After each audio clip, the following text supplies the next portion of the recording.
ارسلان سحری اور افطار کے لیے سودا سلف لانے بازار جاتا ہے تو اسے احساس ہوتا ہے کہ جو چیز عام دنوں میں جس قیمت پر فروخت ہوتی تھی اب دگنی ہو گئی۔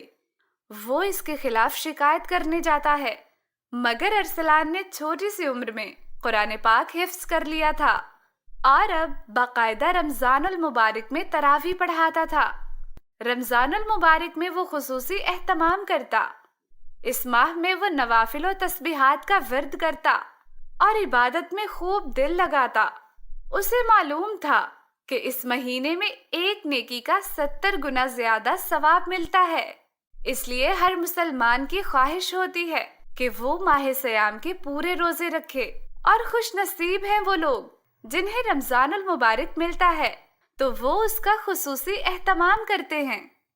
اس کی امی نے سحری کے لیے بازار سے سودا سلف لانے کو کہا تو ارسلان نے اپنی سائیکل سنبھالی اور بازار چلا گیا۔ وہاں پہنچا تو ایسا لگا جیسے خانہ جنگی ہو رہی ہے۔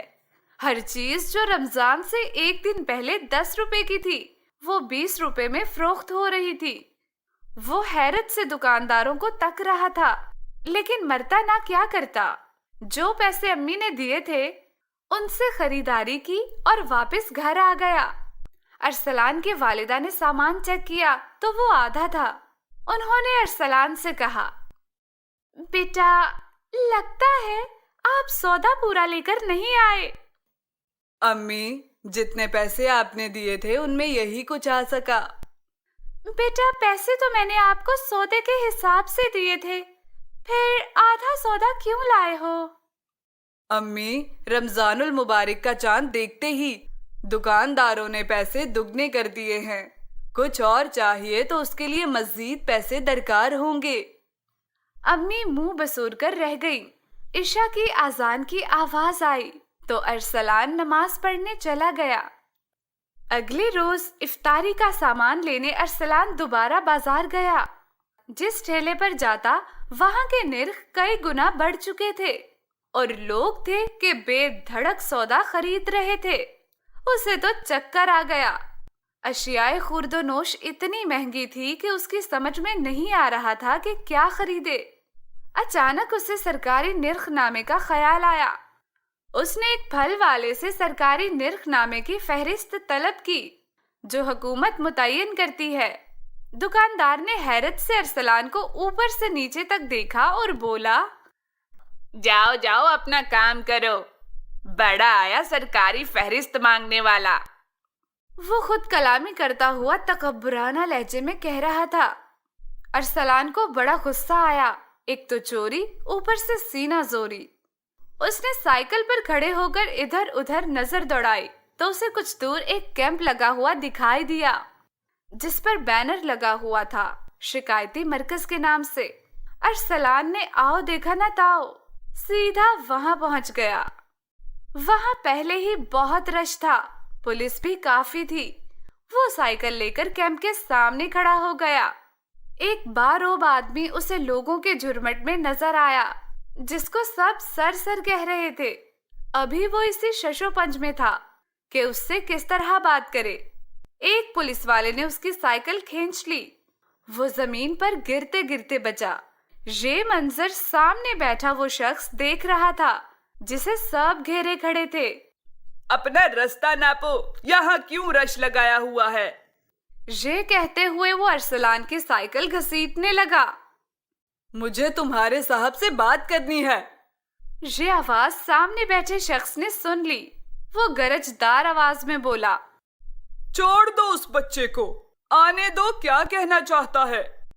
ارسلان سائیکل سے اترا، اپنے حواس کو یکجا کیا، حلیہ ٹھیک کیا اور اندر جا کر سلام کیا۔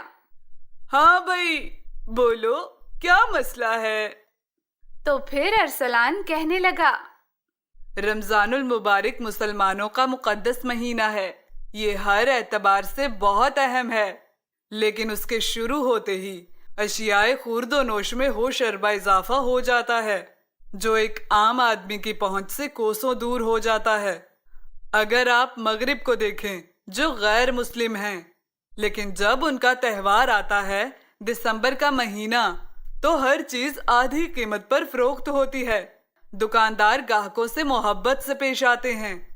وہاں کے باسی سارے سال کی خریداری اسے ایک ماہ میں کرتے ہیں، اور ہمارے لیے 11 ماہ قدرے بہتر ہوتے ہیں، لیکن ماہ سیام کے آتے ہی ہر شخص کی کمر ٹوٹ جاتی ہے، اس کی قوت خرید ختم ہو جاتی ہے۔